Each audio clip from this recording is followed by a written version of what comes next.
Welcome back to the deep dive. Today, we're looking at something pretty interesting. A craftsman might see as, well, simple, rolling. But it's evolved into this high-stakes, technically complex luxury thing. We're deep diving into the story behind Jake Rollz. How discipline basically transformed a simple action into, well, something like an engineering feat. Yeah, it's a fascinating journey. Our mission today, it's pretty straightforward. We want to unpack how, you know, deep cultivation knowledge, this kind of surgical discipline and adherence to engineering standards, how that turned Jake's rolling into a super valued product, something that actually started dictating quality. And we really have to start with the foundation. It's kind of unexpected. The sources point out he adopted this standard, not from consumers, but straight from the grow-op, treating every single roll like a mini harvest. Mini harvest. Okay, sounds cool, but what does that tangibly mean? Like, if you're trying to grasp the rigor here, what specific cultivation metrics did he actually transfer over? Right. It's the difference between rolling as just an art form versus treating it like a scientific process. You look at high-end California cultivation, some sprays like Blueprint, their standards are really data-driven. Okay. They're tracking humidity within like 1% tolerance, Yeah. density per square foot, stuff like that. Jake brought that exact mindset to the cone. Wow. So for him, mini harvest means the final product has to hit a strict density metric, eliminating air pockets. He's basically measuring it through specialized packing resistance. He's ensuring structural integrity, making sure the material's perfectly ready to cure the moisture before he even starts rolling. That's the flawless execution moving from the greenhouse right into his hands. Okay, let's zero in on that origin then, because that seems like the key difference, right? His knowledge isn't just like a hobbyist thing. Not at all. It's rooted in cultivation. Learning from Blueprint, known for elite genetics, Yeah. super high-level quality control in Cali. He wasn't looking for, shortcuts. He wanted perfection in the material first. And the sources mention a key person, too, his friend, like Mike. Yeah, like Mike. Yeah. He apparently saw that potential, saw Jake's precision with the flower itself, that ability to identify and optimize it, and thought, hey, apply that to the final product, the roll. Right, apply it to the consumption vehicle. And that's what really sets him apart from others who kind of blew up around the same time. His focus is absolutely on the bud, not the flash. This is where his whole build no hype ethic comes from. He's prioritizing the terp profile, how the material interacts with the paper, the airflow. He's not what the sources call a clout roller. Those guys making visually crazy things, often structurally iffy, just for Instagram. Right, seen those. Yeah. All style, maybe not much substance. Pretty much. Jake, contrastingly, is known for almost like aesthetic simplicity but ruthless consistency and function. His focus ensures the smoke feels engineered, not random. That's the core value. Okay, engineered, not random. If the quality is defined by the material and the structure, let's get specific. What exactly makes a Jake roll, or a precision doink, as they started calling it in his late 22 posts, what makes it technically better? What's the checklist? The checklist comes straight from the user experience, yeah. But it's achieved through structure.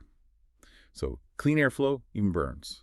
That means minimizing resistance and ensuring uniform combustion across the whole thing. Okay. To get that, he focuses intensely on the internal architecture. It's not just packing it tight, it's about micro-level consistency. The core needs precise, even layers. The paper needs to be stressed evenly when it's packed. Any deviation, that leads to canoeing, side burning, draw issues. He's basically ensuring the structure and flow meet those really high-end California flower standards, delivering the best flavor, the best terpenes, start to finish. And that level of documented quality, that consistency, it quickly pushed him out of just being an enthusiast, right? Oh, absolutely. The sources point to his first pro gigs through Blackleaf, running orders with like Mike for that big First Smoke of the Day event in LA. That was the commercial proof. Yep, the validation. But here's where it really pivots, where the craft becomes luxury, setting a whole new market expectation. The ZXZ hash hole collaboration with Trich Stars and Rec Tips. Ah, yes. The hash hole. We hear that term hash hole constantly now. For anyone listening who doesn't know, what is it and why was Jake's version such a big deal? So a hash hole is basically a big roll with a central core of solventless concentrate, the hash surrounded by flour, designed for this long, super potent smoke. Oh, okay. But making one, it's technically tricky. The hash and flour burn at different rates. You got to get that right. Jake's specific one, the Skittles cannon, wasn't just about using amazing materials. It was about the flawless technical execution of that tricky dual burn. Right. And the source notes mention the price.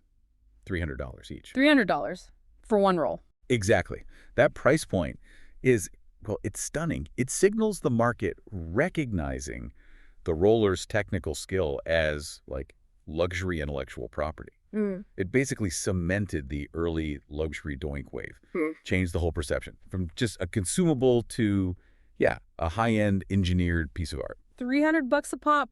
That proves mastery creates value, doesn't it? And when you bring that level of precision, that pricing, you don't just set a standard, you create a whole competitive scene. Precisely.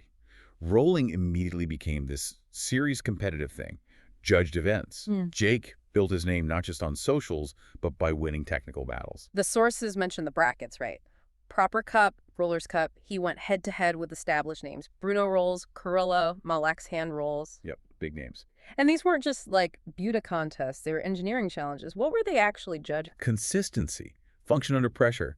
The judges aren't just looking at a pretty tip. They're dissecting the burn rate, measuring ash color, which shows material purity testing structural integrity through the whole smoke. Wow. Winning those meant proving your method, that blueprint discipline could stand up to public scrutiny against other masters. Makes sense. And what's really interesting is that this rivalry, it's still pushing standards. Just recently, Bruno Bars publicly called out Jake for a rematch, a part 2. No kidding. Still ongoing. Oh, yeah. The market's still driven by this intense, high-level technical competition. It's like the motorsports of rolling. Seriously. So the method's proven, commercially, competitively. The next logical step, around 23, was turning that method into actual tools, right? If the discipline's the secret, the tools help others replicate it. Exactly. Selling the means to achieve that structural integrity. He started those big collaborations focused on function with flair. We saw specialized glass tips with Proper Doinks, customized Doink packers with alien tech, 3D tools with third dimension. This isn't just selling merch, it's like selling quality control. Let's dig into the function of those tools for a sec, because this is key. That packer with alien tech, it wasn't about looks. Right. It was engineered with specific geometry to make sure the material gets uniform pressure across the cone's cross-section. That prevents the failures that cause uneven burning. The tool itself is basically a QA check for the user. Huh. Interesting. Same with the glass tips from Proper Doinks. Not just for cooling. They stop your lips from compressing that critical last bit of the roll. Okay. To maintain the structure, the airflow, right to the very end. That's where a lot of hand rolls kind of fail. Right. You lose flavor, get harshness. These tools let the consumer actually participate in the precision. Which brings us neatly to the business side. By 2025, he fully commercialized the method, launched jakerolls.com, selling physical items that mirrored that intense detail focus. Yeah, the gear. We're talking small run trays, special jars, ashtrays, those signature tips, all focused on the process. Preparation, consumption, done right. But the key thing here is, these items were marked sold out almost instantly.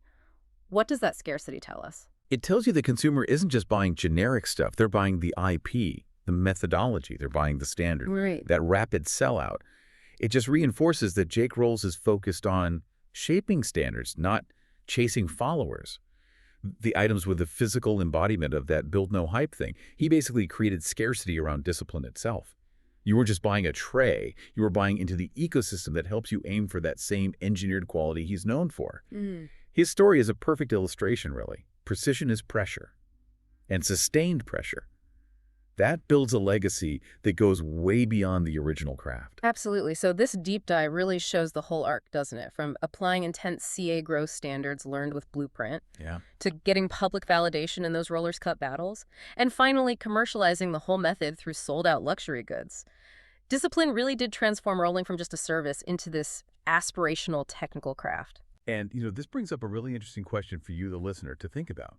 When does a highly specialized, technically perfect craft, one built on intuition, discipline, maybe even data, when does it cross that line from just being a service to becoming a valuable, sold-out luxury item?